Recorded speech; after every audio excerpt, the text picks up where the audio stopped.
हम लोग राष्ट्रपति पढ़ रहे हैं, जिसमें हमें ये पता है पिछली क्लासों के आधार पर कि राष्ट्रपति में हमें कुल मिलाकर के 6 चीजें पढ़नी है।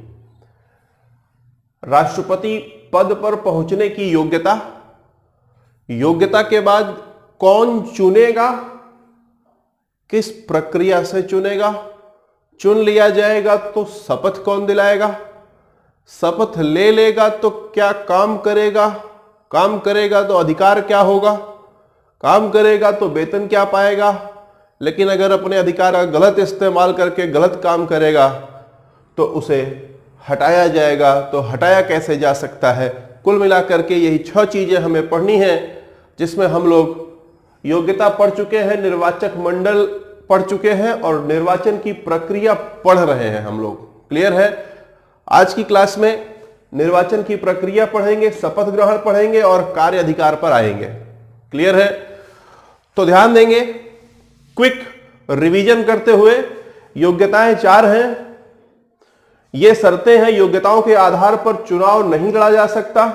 ये शर्तें हैं, शर्तों को पूरा करेंगे तो चुनाव लड़ सकते हैं। चुनाव लड़ने के लिए जब आप चुनाव में पार्टिसिपेट करेंगे तो सारे सांसद और विधायक जो चुने हुए हैं वो आपको मतदान करेंगे। ये जो मतदान होगा, मतदान की जो पद्धति है, प्रक्रिया है, वो है आनुपातिक प्रतिनिधित्व पद्धति के एकल संक्रमणीय मत पद्धति के द्वारा। अब ध्यान दिया जाए कि इसका मतलब क्या है। समझते हैं बात को।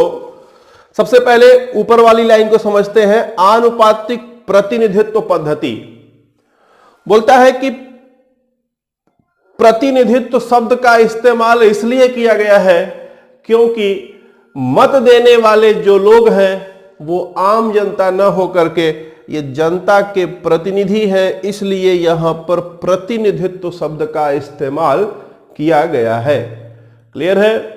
अब आगे बोलता है कि यहां पर आनुपातिक शब्द का इस्तेमाल भी किया गया है। तो आनुपातिक शब्द का इस्तेमाल क्यों किया गया है, तो ध्यान देंगे।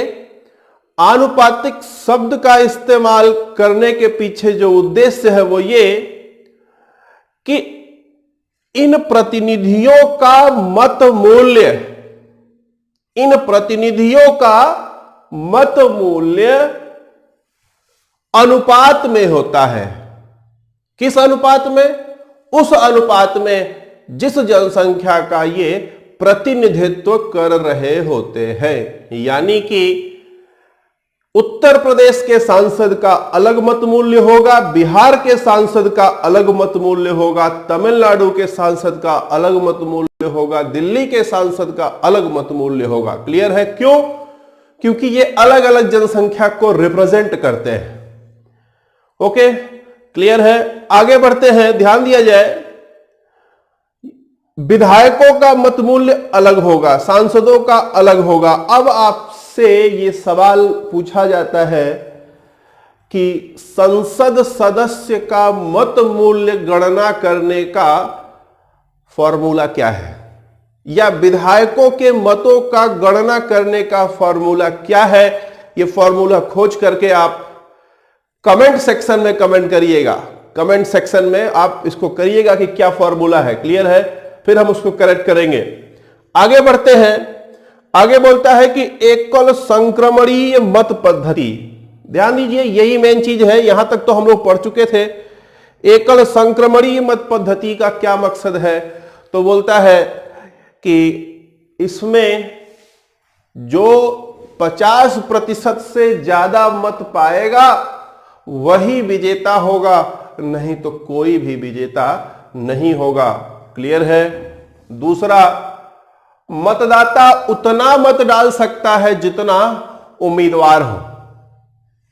तीसरा बोलता है कि मतगणना के दौरान कम मत, जो सबसे कम मत प्राप्त करेगा, मान लो 3 लोग इलेक्शन में खड़े हैं, जो सबसे कम वोट पाएगा उसको मतगणना से बाहर कर दिया जाएगा। जब उसे बाहर कर दिया जाएगा तो उसके वोटों का क्या होगा, उसके जो बचे हुए वोट हैं वो अन्य लोगों में बांट दिए जाएंगे। और अन्य में बोलता है, अंत में बोलता है कि मतदान गुप्त होता है। तो ये होता कैसे है, इस पर डिस्कशन कर लेते हैं अगला 10 मिनट। क्लियर है? ध्यान देंगे, पूरे राष्ट्रपति में सबसे टिपिकल जो समझदारी की बात है वो यहीं पर है। ठीक है, तो अब आप कंसंट्रेट होंगे कि समझ पाए जिससे कि आखिर में ये होता कैसे है। ठीक है, तो आइए समझते हैं कि आखिर में ये पूरी प्रक्रिया कैसे होती है। मैं आप लोगों से यह अनुरोध करता हूं कि आप लोग जब भी पढ़ना शुरू करें वीडियो से तो कलम कॉपी लेके बैठे, है ना, जिससे कि नोट्स आप बनाते रहे। केवल वीडियो देखने से नहीं कुछ होने वाला है। ध्यान देंगे कि आखिर में ये होता कैसे है, ये जो सिस्टम है इसमें कैसे आखिर में होता है, समझते हैं बात को। सबसे पहले देखिए, मान लेते हैं कि 3 कैंडिडेट इलेक्शन में खड़े हुए हैं, candidate A, candidate B and candidate C. मान लेते हैं 3 कैंडिडेट इलेक्शन में खड़े हैं। क्लियर है? और 3 कैंडिडेट हैं और मान लेते हैं कि 100 मतदाता हैं। मतदाता वोटर्स जो है वो कितने हैं, मान लेते हैं थोड़ी देर के लिए कितने हैं, 100 हैं। क्लियर? या आप कुछ भी मान सकते हो, 100 की बजाय आप 500 मान लो, 200 मान लो, मान लिया 200। क्लियर है? ध्यान दिया जाए कि ये जो चीजें आप देख रहे हैं, पहला, दूसरा, तीसरा, चौथा, ये चारों चीजें कैसे घटित होंगी इनको समझना है। चौथी चीज तो एकदम क्लियर है कि मतदान गुप्त होगा। इसका यही मतलब है कि हम किसको मत दे रहे हैं ये जो है किसी को जानकारी ना होने पाए, तो इसी का मतलब है गुप्त मतदान। ठीक है, आगे बढ़ते हैं। विजेता होने के लिए 50% से ज्यादा मत पाने की जरूरत होती है। ध्यान दें, अगर सामान्य चुनाव होता है, सामान्य चुनाव में अगर 200 वोट पड़ा तो जो व्यक्ति सबसे ज्यादा वोट पाएगा वो विजेता होगा, इर्रेस्पेक्टिव ऑफ कि वो कितना परसेंट वोट पाया है। कितना परसेंट वोट पाया है ये मायने नहीं रखता है। अगर सबसे ज्यादा वोट पाया है तो वो विजेता होगा सामान्य चुनाव में।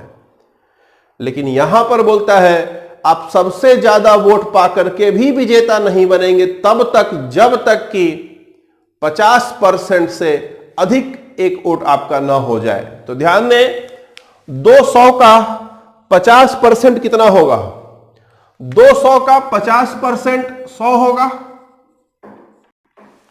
इससे एक अधिक तो कितना हो गया? 101। यानी जो उम्मीदवार जीतेगा उसे 101 वोट पाना होगा। ए, बी, सी में से कोई एक जीतेगा। क्लियर है? जो जीतेगा उससे न्यूनतम 101 वोट पाना होगा, नहीं तो वो विजेता नहीं बन सकता है। क्लियर? तो चलते हैं आगे, देखते हैं कैसे होता है खेल पूरा। ठीक है, ध्यान देंगे, ये मान लेते हैं कि मतदाता नंबर 1 जब मत देने जाएगा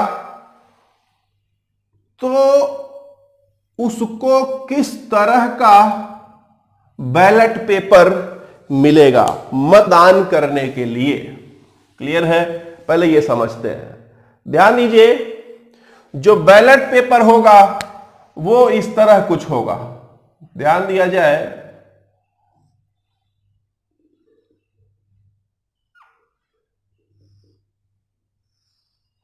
प्रथम पसंद, द्वितीय पसंद और तृतीय पसंद। ध्यान देंगे, कैंडिडेट ए का नाम लिखा होगा, बी का नाम लिखा होगा, सी का नाम लिखा होगा। ठीक है, प्रथम पसंद लिखा होगा, द्वितीय पसंद लिखा होगा और तृतीय पसंद लिखा होगा। बात हमारी समझिए, यहां पर प्रथम पसंद, द्वितीय पसंद, तृतीय पसंद, इस तरह का बैलेट पेपर मतदाता को मिलेगा। यानी मान लेते हैं अगर हम मतदाता हैं और आप भी मतदाता हैं, तो अगर मैं वोट देने जाता हूं तो मुझे जो वोट डालने वाला मतदाता पत्र जो होगा, बैलेट पेपर जिसे कहा जाता है, वो जो मिलेगा वो कुछ ऐसा होगा जिसपे तीनों का नाम लिख ABC और प्रथम पसंद, द्वितीय पसंद तथा तृतीय पसंद लिखा होगा। क्लियर है? अब ध्यान देंगे, मैं वोट देने जा रहा हूं तो मेरी मर्जी, मैं चाहूं तो तीनों वोट दूं और मैं चाहूं तो एक भी वोट ना दूं और मैं चाहूं तो एक ही वोट केवल दूं। मेरे ऊपर है, कोई बाध्य नहीं कर सकता है। क्लियर? कि कितना वोट आपको देना है। ध्यान दिया जाए मेरी बात कि मतदाता जब मत देने जा रहा है तो उसके ऊपर है, वो प्रथम पसंद हो सकता है कि ए को चुन ले, हो सकता है कि वो सी को अपने दूसरे पसंद का वोट सी को दे दे और तीसरे पसंद का वोट बी को दे दे। क्लियर है? ध्यान दे मेरी बात, अगर चार कैंडिडेट होते तो चतुर्थ पसंद भी होता, 5 कैंडिडेट होते तो पंचम पसंद भी होता। ये ऐसे बड़ा होता जाएगा। समझ पा रहे हैं बात हमारी? तो मतदाता उतना मत डाल सकता है जितना उम्मीदवार होंगे। ये बात क्लियर हो चुकी होगी, आई थिंक सो। क्लियर है? आगे बढ़ते हैं। ध्यान दीजिए, ये पहला उम्मीदवार वोट करने आया तो उसको इस तरह का मिला। जब दूसरा मतदाता, ये पहला मतदाता था, अब जब दूसरा मतदाता मत करने आएगा तो उसको भी ballot paper same to same मिलेगा। प्रथम पसंद, द्वितीय पसंद और तृतीय पसंद, ऐसा ही मिलेगा।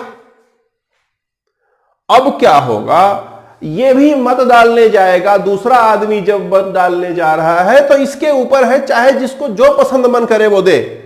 उसका मन कर सकता है कि सी को पहला पसंद दे, बी को दूसरा पसंद दे और ए को तीसरा पसंद दे। क्लियर है? समझ पा रहे हैं बात हमारी? ऐसे जब तीसरा आदमी वोट करने जाएगा तो तीसरा ही आदमी के पास भी जो बैलेट पेपर होगा वो कुछ वैसा ही होगा जैसा पहले आदमी को मिला था। फर्स्ट चॉइस, सेकंड चॉइस और थर्ड चॉइस, प्रथम पसंद, द्वितीय पसंद और तृतीय पसंद। जब ये मत करने जाएगा, मत देने जाएगा, तो अब देखिए इसके पास भी ऑप्शन है। ये बी को पहला पसंद दे सकता है, ए को अपना दूसरा पसंद वोट दे सकता है, सी को अपना तीसरा पसंद का वोट दे सकता है। Dot dot dot dot dot dot and so on. So on का मतलब है कि अगर 200 आदमी मत दे रहे थे तो 200वां आदमी जब मत देने जाएगा तो उसे भी ऐसा ही बैलेट पेपर मिलेगा। प्रथम पसंद, द्वितीय पसंद और तृतीय पसंद, इसके ऊपर है। ये चाहे तो बी को अपना दूसरा पसंद दे दे, ए को अपना पहला पसंद दे दे और सी को अपना तीसरा पसंद दे दे। क्लियर है? हो सकता है। अब इस प्रकार हर कोई मतदान करके मत पेटी में अपना बैलेट पेपर डाल चुका रहेगा। अब मतदान हो गया। मतदान होने के बाद अब क्या होगा? अब मतगणना होगी। क्लियर है? मतदान हो चुका है तो अब मतगणना होगी। ध्यान देंगे मेरी बात। ये वाला आपको समझ आ गया है, ये वाला समझ आ गया है और ये पता है गुप्त का मतलब क्या होता है। सबसे जो टेक्निकल चीज है वो यही है कि बोलता है जब मतगणना होगी तो उस दौरान जो सबसे कम वोट पाएगा उसको मतगणना से बाहर कर दिया जाएगा और उसके द्वारा प्राप्त मतों को अन्य लोगों में बांट दिया जाएगा। यह खेल थोड़ा सा मतलब कठिन टाइप का है, समझना है आपको, लॉजिकल थोड़ा सा देखिए, ध्यान दीजिए। जब काउंटिंग होगी तो काउंटिंग में candidate A, candidate B, candidate सी, चूंकि तीन ही कैंडिडेट हैं तो इन्हीं तीनों का नाम लिखा जाएगा, काउंटिंग शुरू होगी। ध्यान देंगे जब काउंटिंग होगी तो काउंटिंग पसंद के अनुसार होगी, मतलब काउंटिंग पहले सारे के सारे प्रथम पसंद की काउंटिंग होगी। क्लियर है? सारे के सारे जितने हैं, जितने वोट पड़े हैं, सारे वोटों में पहले प्रथम पसंद की काउंटिंग होगी। समझ रहे हैं? अब देखिए बात हमारी, समझिए कि दो कंडीशन हो सकती है। जब प्रथम पसंद की काउंटिंग हो जाएगी तो काउंटिंग के बाद दो कंडीशन बनेगी। पहली कंडीशन, बिल्कुल ध्यान दीजिए, पहली कंडीशन ऐसी हो सकती है कि इन तीनों में से कोई एक कैंडिडेट 101 वोट या उससे ज्यादा वोट पा चुका हो सकता है कि ए 105 वोट पा जाए, बी 50 वोट पाए, है ना, और सी 45 वोट पाए। तो ऐसे में ए विजेता घोषित हो जाएगा, यहीं पर मतगणना समाप्त हो जाएगी। क्लियर? लेकिन दूसरा कंडीशन भी बनेगा। पहला कंडीशन तो यह हुआ कि कोई एक कैंडिडेट 50% +1 वोट पा गया, लेकिन अगर ऐसा ना हो तो क्या हो?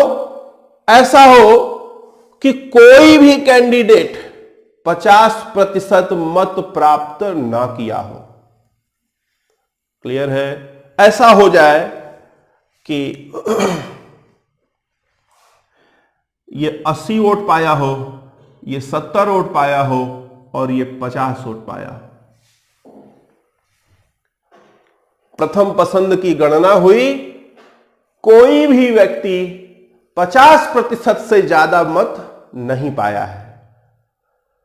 अब अगर सामान्य चुनाव होता तो यह विजेता होता, लेकिन यह राष्ट्रपति का चुनाव है, इसलिए अभी कोई भी विजेता नहीं होगा, क्योंकि 50% से ज्यादा वोट तभी होगा जब 101 वोट मिलेगा, क्योंकि हमने माना हुआ है कि टोटल वोट कितने हैं? 200 है। अब मत चाहिए 101 और किसी के पास नहीं है, तो अब क्या होगा?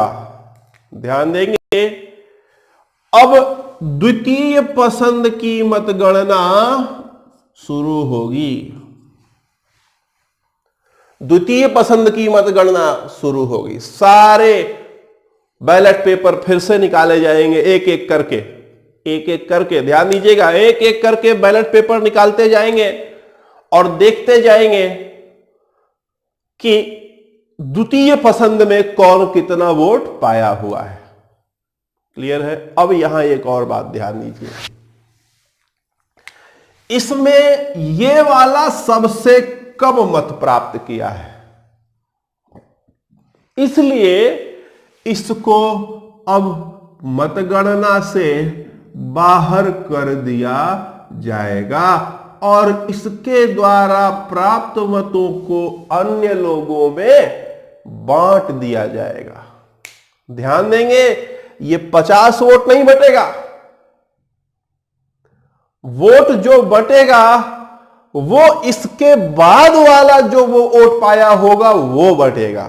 इस बात को हमेशा ध्यान रखिएगा, इसके आधार पर तो वो बाहर हुआ है, तो अब इसको नहीं बांट सकते। इसके बाद वाला जो भी वोट है, द्वितीय पसंद का, तृतीय पसंद का, वो वोट जो है वो अन्य लोगों में बांटा जाएगा। ध्यान देंगे, यहां किस्मत का भी खेल है। अब ध्यान दीजिए, द्वितीय पसंद का एक एक बैलेट पेपर निकाल के देखा जा रहा है कि कौन पाया है द्वितीय पसंद में वोट। जिसका सबसे पहले, यह बात मेरी ध्यान रखिएगा, जिसका सबसे पहले 101 हो जाएगा। ऐसा हो सकता है कि शुरू का 50 पर्ची निकाला गया और 50 में से 40 या 50 में से 31 इसके नाम के निकल गए, 31 इसके नाम के निकल गए। चूंकि ये सबसे पहले 101 पूरा कर लिया, तो ये 101 पहले पूरा कर लिया, तो ये राष्ट्रपति बन जाएगा। जो सबसे पहले 101 पार कर जाएगा वही राष्ट्रपति बन जाएगा। क्लियर है? किस्मत की बात है। यहां पर हो सकता है कि शुरुआत का 31 इसको मिल जाए, बाकी का सारा भले ही इसके नाम का हो, लेकिन वो मायने नहीं रखता है। क्यों? क्योंकि वो फिर किस्मत का खेल है। जो पहले 101 पूरा करेगा वही विजेता होगा। ध्यान देंगे, जब दूसरे पसंद की गणना होगी तो ऐसा हो सकता है कि कोई एक विजेता हो, कोई एक 101 पा जाए। मतलब इसको कितना चाहिए? 21, इसको कितना चाहिए? 31। अब ये तो बाहर हो चुका है, इससे कोई मतलब नहीं है।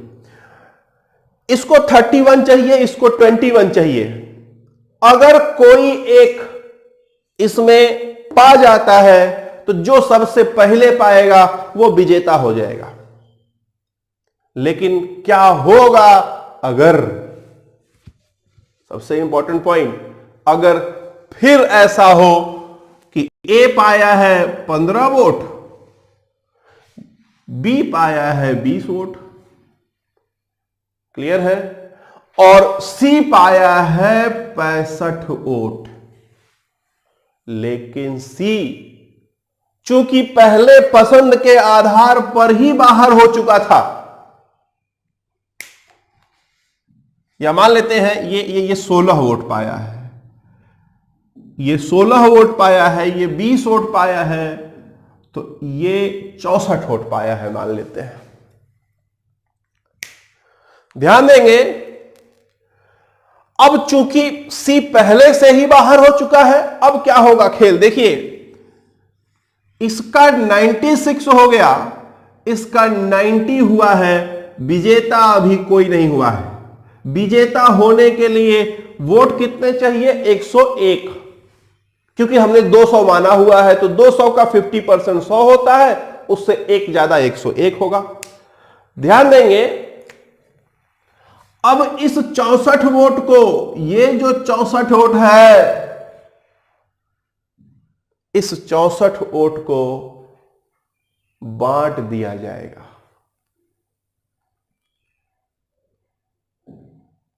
किसमें बांटा जाएगा? ए और बी में बांट दिया जाएगा। अब यहां पर एक टेक्निकल सवाल उठता है कि बांटा किस आधार पर जाएगा। अगर आधा आधा बांट दिया, 32 इसको दे दिया, 32 इसको दे दिया, तो दोनों राष्ट्रपति बन जाएंगे, है कि नहीं? तो सवाल उठता है कि आखिर में बांटा कैसे जाएगा। ये जो 64 वोट है, इसको कैसे बांटा जाएगा इसमें। क्लियर? तो ध्यान देंगे, अब यहां पर सबसे इंपॉर्टेंट चीज,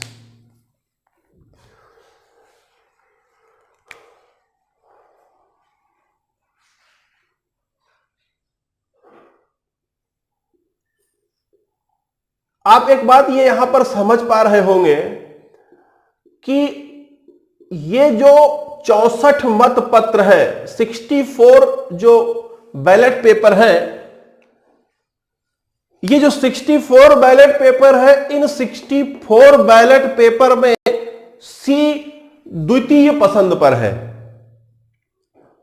क्लियर है? 16 लोग द्वितीय पसंद में ए को पसंद किए हैं, 20 लोग द्वितीय पसंद में बी को पसंद किए हैं, और 64 लोग ऐसे हैं जो दूसरे पसंद में सी को राष्ट्रपति बनते हुए देखना चाहते हैं। यानी इधर देखिए, ये प्रथम पसंद, ये द्वितीय पसंद, ये तृतीय पसंद, प्रथम पसंद, द्वितीय पसंद और तृतीय पसंद। यानी कि जो मतदाता है ये 64 मतदाता द्वितीय पसंद अपना सी को दिए हुए हैं। ऐसे एक, ये देखिए, एक, ये दो, ऐसे 3, 4, 5, कुल मिला के कितने पेपर होंगे? 64 पेपर इस तरह के होंगे जहां पर द्वितीय पसंद का वोट किसको मिला होगा? सी को मिला होगा। क्लियर है? बात समझ में आ रही है यहां पर? अब आप देखिए, ध्यान दीजिए, अगर दूसरा पसंद सी को मिला है तो हो सकता है कि पहला पसंद ए को मिले, या ऐसा भी हो सकता है कि पहला पसंद का वोट बी को मिला हो। नहीं समझ पाए बात? फिर से देखिए, अगर 3 आदमी हैं, A B C, A B C, बोले कि सी फिक्स है कि वो बीच में रहता है, सी दूसरे नंबर पर है, ये फिक्स है, तो पहले नंबर पर या तो ए होगा और नहीं तो पहले नंबर पर बी होगा। इन दोनों में से कोई एक पहले नंबर पर होगा। क्लियर है? तो 2 कंडीशन बन सकता है। पहला कंडीशन ऐसा बन सकता है, या तो ए पहले पसंद पर पड़ा हो, नहीं तो दूसरा यह हो सकता है कि पहला पसंद का वोट बी पाया हो।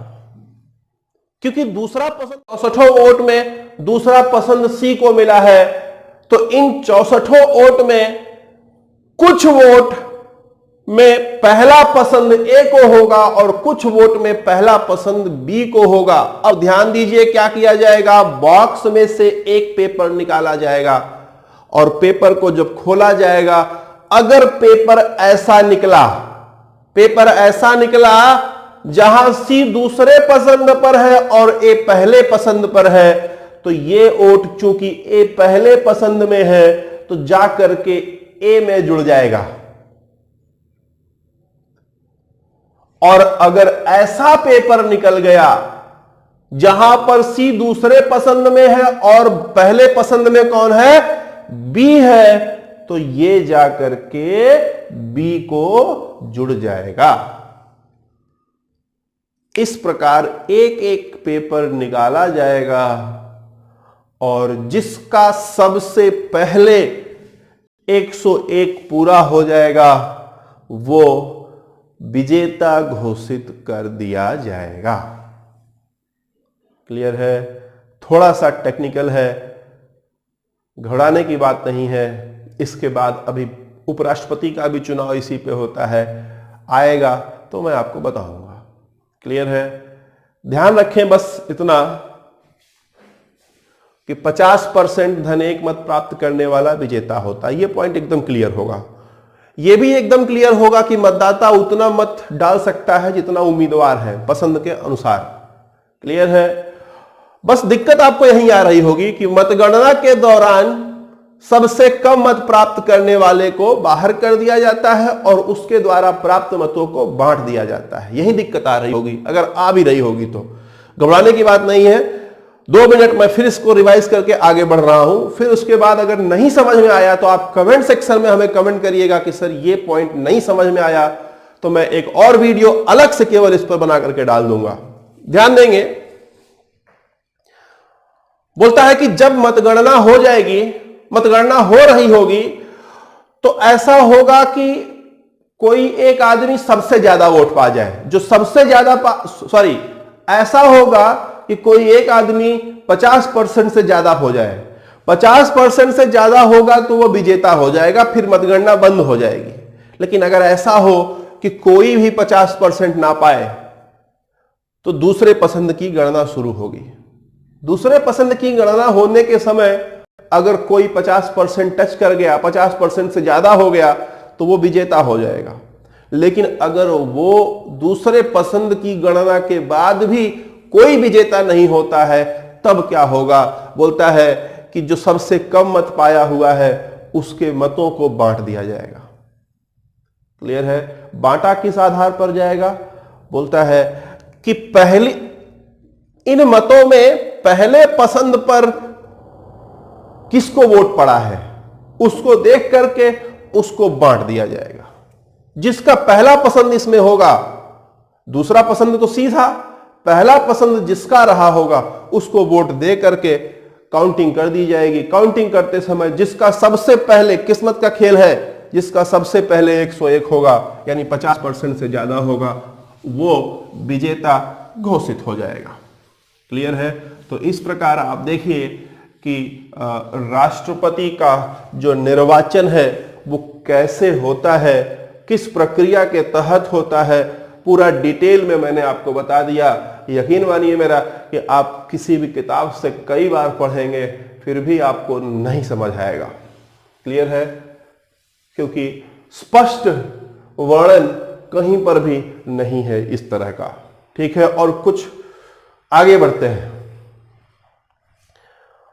आगे अब जो व्यक्ति विजेता हो गया है वो व्यक्ति शपथ लेगा। क्लियर है?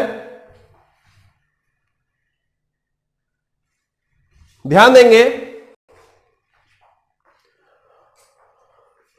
जो व्यक्ति विजेता हो गया है वो अब शपथ लेगा।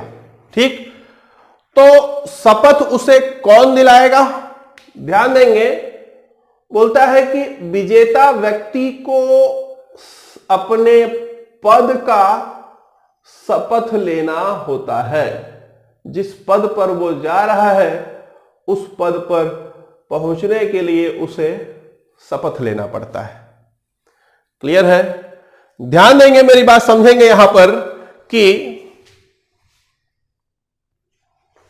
तो यहां देखिए कि जो व्यक्ति विजेता हो जाएगा, जो 50% से ज्यादा वोट पा जाएगा, उसको उसके पद का शपथ दिलाया जाएगा।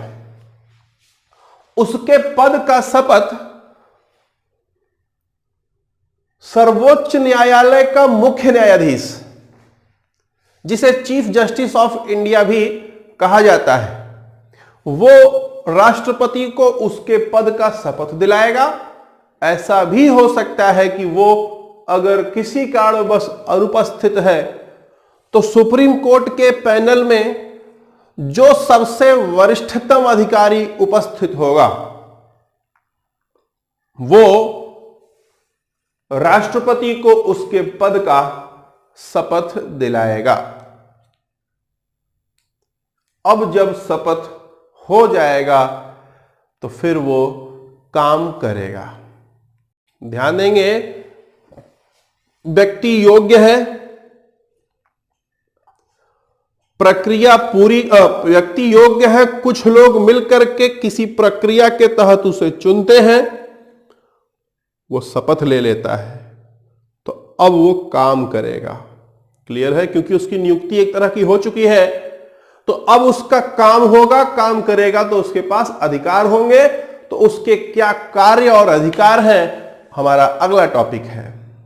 तो राष्ट्रपति के कार्य अधिकारों को 8 भागों में बांट दिया गया है। मुख्य रूप से, मतलब समझने के लिए हमने कैटेगराइज कर दिया है, 8 कैटेगरी बना दी है। बोलता है पहला उसके पास जो शक्ति है वो नियुक्ति संबंधी शक्ति है। क्लियर है? चर्चा करेंगे अभी। फिर बोलता है कि जो दूसरी शक्ति उसके पास है वो विधायी शक्ति है, विधि बनाने की शक्ति। तीसरा शक्ति उसके पास जो है वो कार्यपालिका की शक्ति है, यानी एग्जीक्यूटिव पावर है। क्लियर है? फिर आगे बात बोलता है कि चौथा उसके पास न्यायिक शक्ति है, यानी जुडिशियल पावर है।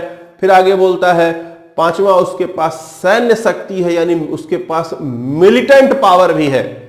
फिर आगे बोलता है कि उसके पास आपातकालीन पावर भी है, इमरजेंसी प्रोविजन में भी उसके पास पावर है। ठीक है?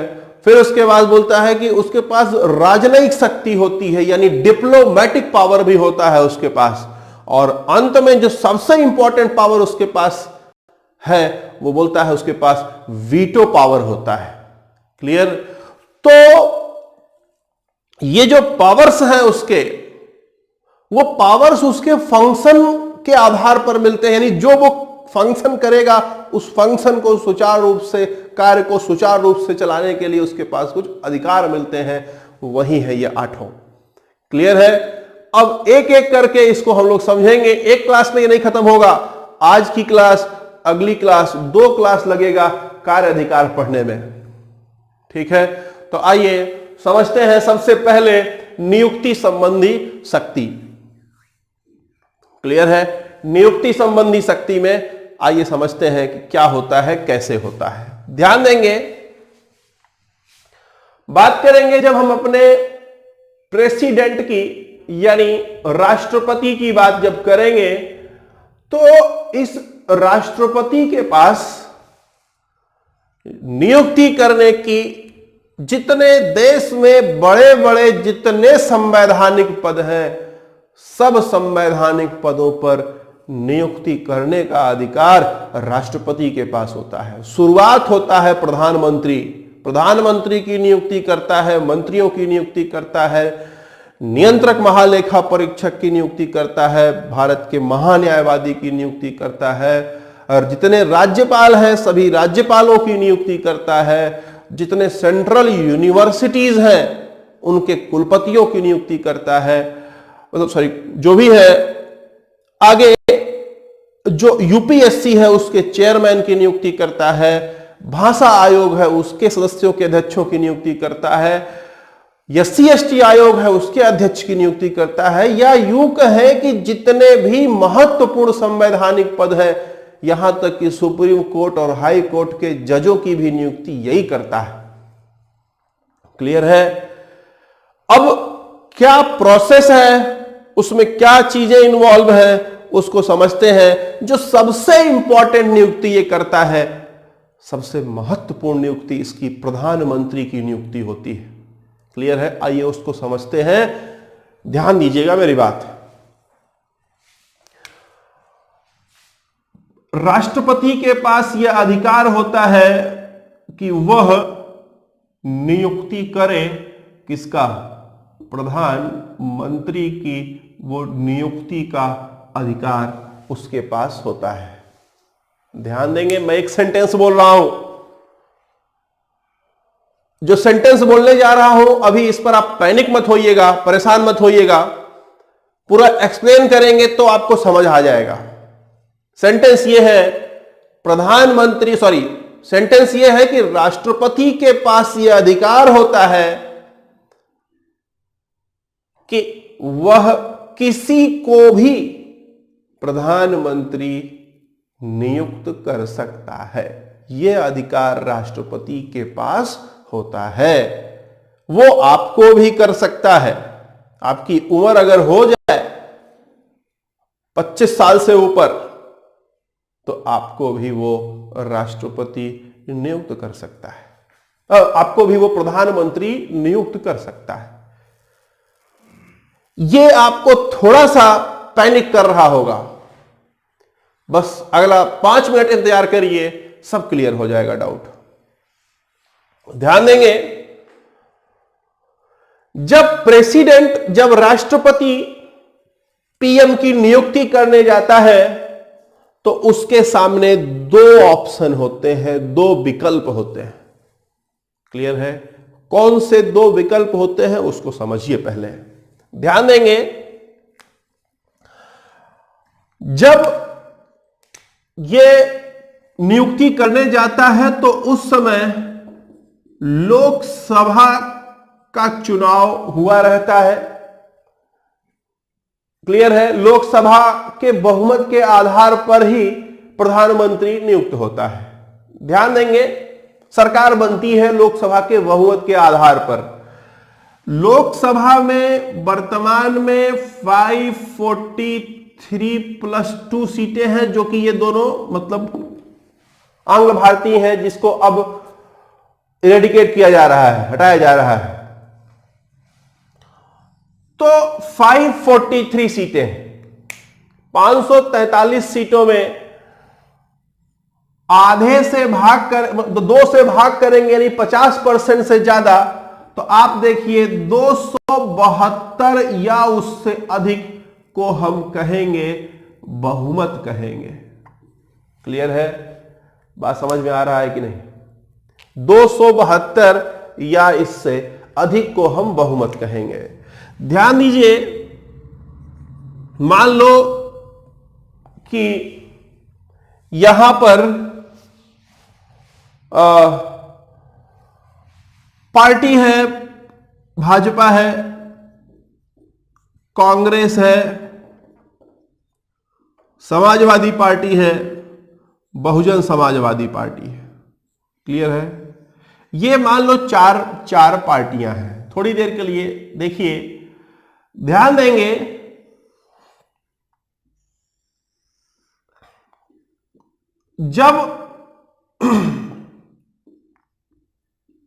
जब राष्ट्रपति प्रधानमंत्री की नियुक्ति करने जाता है तो उसके सामने दो कंडीशन आ सकते हैं। कौन कौन से दो कंडीशन आएंगे? ध्यान दीजिए।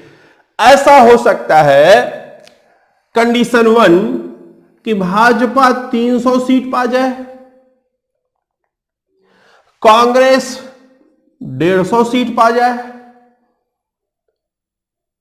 है ना, और सपा जो है मान लो 50 सीट पा गई और बसपा मान लो 43 सीट पा गई। मान लेते हैं कि चार ही पार्टियां हैं, है ना? क्लियर? तो अब हमारी बात यहां समझिए, पॉइंट क्या है कि अगर कोई एक पार्टी बहुमत में हो जाए, तो यहां देखिए भाजपा बहुमत में है कि नहीं, क्योंकि ये 272 सीट को क्रॉस कर चुकी है। तो 272 सीट को क्रॉस करना मतलब बहुमत को पार करना है। तो कंडीशन 1 ये हो सकता है कि कोई एक पार्टी बहुमत में हो। क्लियर? और कंडीशन 2 ये हो सकता है कि कोई भी पार्टी बहुमत में ना हो। ये पाया हो 200, ये पाया हो 150, ये पाया हो आपका 100 और ये पाया हो 93। तो ऐसे में आप देखिए, ये दूसरा कंडीशन है जब किसी को बहुमत नहीं है। क्लियर है? बात समझ में आ रही कि नहीं है? अच्छा, एक बात यहां पर इसको हटा देते हैं ना, भाजपा कांग्रेस सपा बसपा हटा देते हैं। क्या पता आपको गुस्सा आ जाए कि मेरी वाली पार्टी को कम दे दिया वोट सीट, है? गुस्सा हो जाओ, बोलो बाहर मिलो, कहीं मिलते बताते हैं अभी। तो इसलिए पार्टी का नाम बदल दो, ABCD, है ना? किसी पार्टी का नहीं है। अब आप अपनी वाली पार्टी को जितना सीट दिलाना चाहते हो, A मान लो, B मान लो, C मान लो, D मान लो। अगर आप भाजपा वाले हो तो A मान लो भाजपा को, अगर सपा वाले हो तो A मान लो सपा को, कांग्रेस वाले हो तो A मान लो कांग्रेस को, जो भी आपको मानना है मान लो। ठीक है? ध्यान देंगे, दो तरह के कंडीशन बन रहे हैं, या तो कंडीशन 1 में कोई एक पार्टी बहुमत में होगी, या कंडीशन 2 ऐसा बनेगा कि कोई भी पार्टी बहुमत में नहीं होगी। तो ध्यान देंगे, जब प्रेसिडेंट नियुक्ति करने जाएगा तो या तो किसी पार्टी के पास बहुमत होगा, और नहीं तो दूसरा कंडीशन ऐसा हो सकता है कि किसी भी पार्टी के पास बहुमत ना हो। क्लियर है? ध्यान देंगे, जब किसी पार्टी के पास बहुमत होगा तो ऐसी स्थिति में प्रधानमंत्री की नियुक्ति इसी बहुमत दल के नेता को, बहुमत जो पार्टी का है, बहुमत दल के नेता को PM नियुक्त किया जाएगा राष्ट्रपति के द्वारा, और यह नियुक्ति परिस्थिति जन्य नियुक्ति होगी। मतलब इसमें राष्ट्रपति कुछ नहीं कर सकता, जो बहुमत दल का नेता होगा वही PM बनेगा।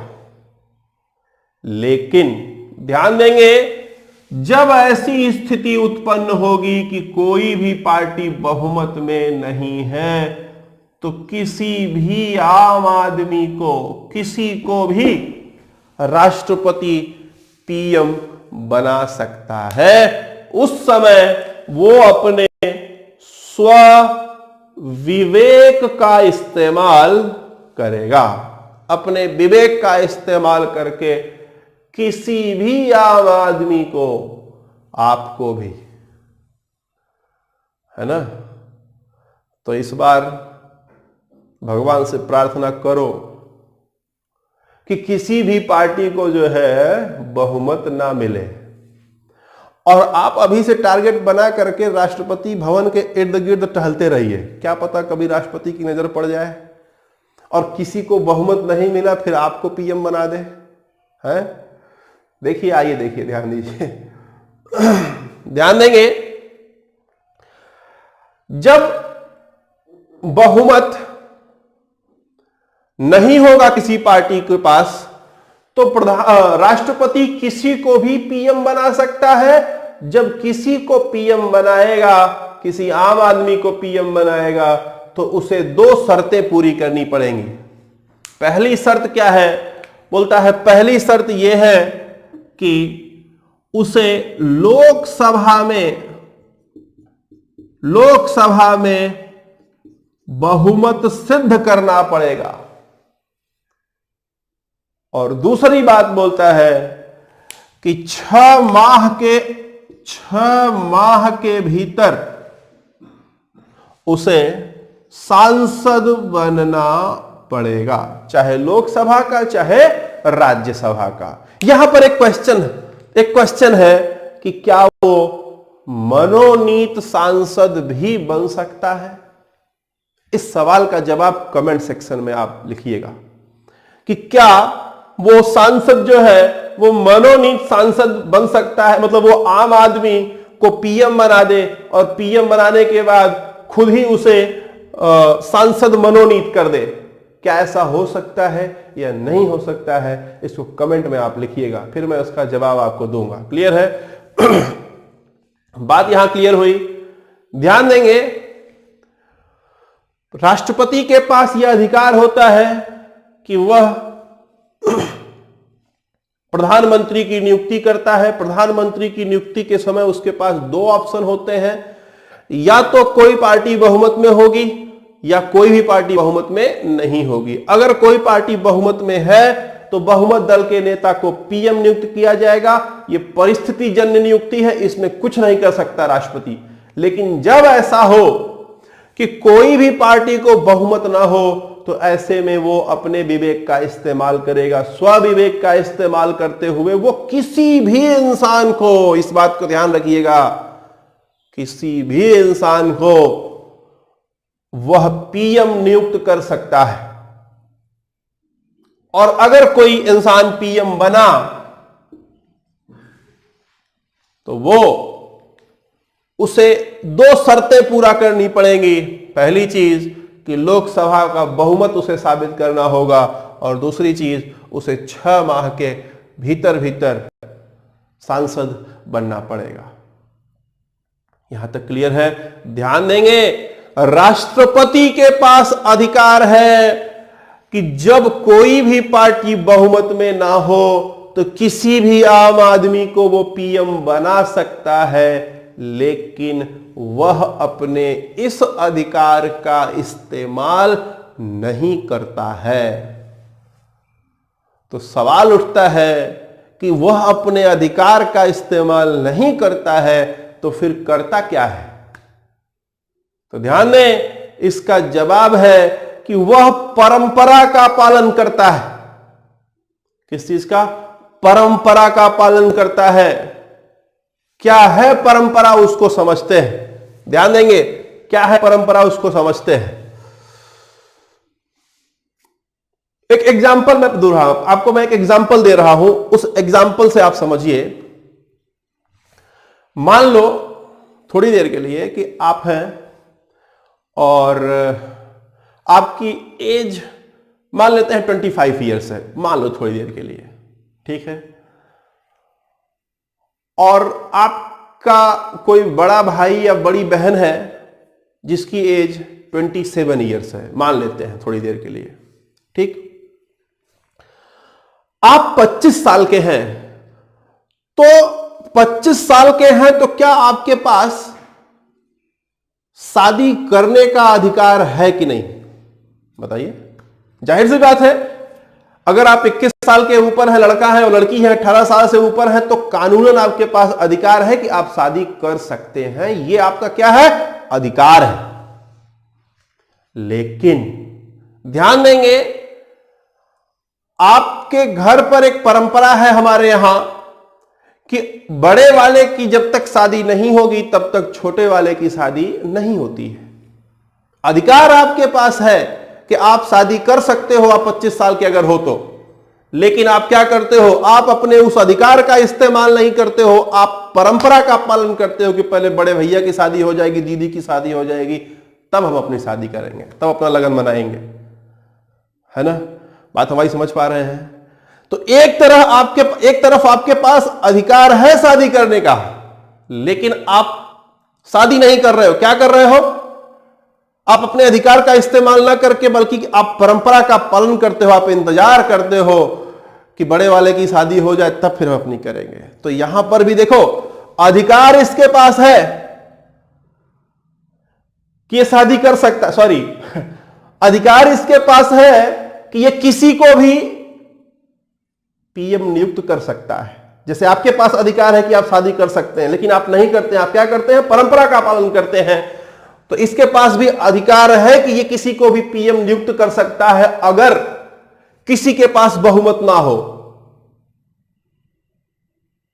लेकिन ये अपने इस अधिकार का इस्तेमाल ना करके परंपरा का पालन करता है। तो सवाल उठता है, परंपरा क्या है? तो परंपरा बोलती है, परंपरा यह है कि जो सबसे बड़ी पार्टी होगी पहले उसको बुलाएगा राष्ट्रपति, सबसे बड़ी पार्टी को बुलाएगा, बोलेगा अपना बहुमत साबित करो। अगर ये बहुमत साबित कर देता है तो इसका नेता को पीएम बना देगा। अगर ये नहीं कर पाया तो दूसरी सबसे बड़ी पार्टी को बुलाएगा। अगर ये साबित कर देता है तो इसको पीएम बना देगा। ऐसे ही ये बुलाता जाएगा, जो बहुमत साबित करेगा उसी को ये पीएम बनाएगा, या जिसे ये इसको लगेगा कि ये बहुमत साबित कर सकता है उसी को पीएम बनाएगा। बात समझ आ रही है? ये परंपरा है। तो राष्ट्रपति अपने अधिकार का इस्तेमाल न करके परंपरा का पालन करते हुए सबसे बड़ी, फिर उससे छोटी पार्टियों को बुलाता रहता है। अगर कोई नहीं बन पाया तो पुनः चुनाव कराया जाता है राष्ट्रपति शासन लागू करके। क्लियर है? तो ये रहा आपका जो है प्रधानमंत्री की नियुक्ति। अब प्रधानमंत्री की नियुक्ति हो गई तो ध्यान देंगे, इसी प्रधानमंत्री के कहने पर ध्यान देंगे, प्रधानमंत्री की नियुक्ति के समय प्रेसिडेंट के पास थोड़ा सा विशेषाधिकार तो है, लेकिन एक बार प्रधानमंत्री की नियुक्ति हो गई तो उसके बाद प्रेसिडेंट जो भी नियुक्ति करेगा, जितने मिनिस्टर होंगे उनकी नियुक्ति करेगा तो प्रधानमंत्री के कहने पर करेगा। प्रधानमंत्री जिसको जिसको बोलेगा मिनिस्टर बनाने के लिए उसी को बना सकता है, किसी और को नहीं बना सकता। एक बार प्रधानमंत्री और मंत्री, सारे मंत्रियों की नियुक्ति हो गई, मंत्री परिषद बन गया, तो उसके बाद खाना पीना सोना इस काम को छोड़ करके सारा काम राष्ट्रपति इसी मंत्री परिषद के सलाह पर करता है। यानी इसके बाद जितनी भी नियुक्तियां होंगी, सारी नियुक्तियां चाहे वो राज्यपाल की हो, नियंत्रक महालेखा परीक्षक की नियुक्तियां मंत्री परिषद के सलाह पर की जाएगी। कौन करेगा? राष्ट्रपति करेगा। तो इस प्रकार नियुक्ति संबंधी शक्ति आपको समझ में आ गई होगी। फिगर बना लीजिएगा।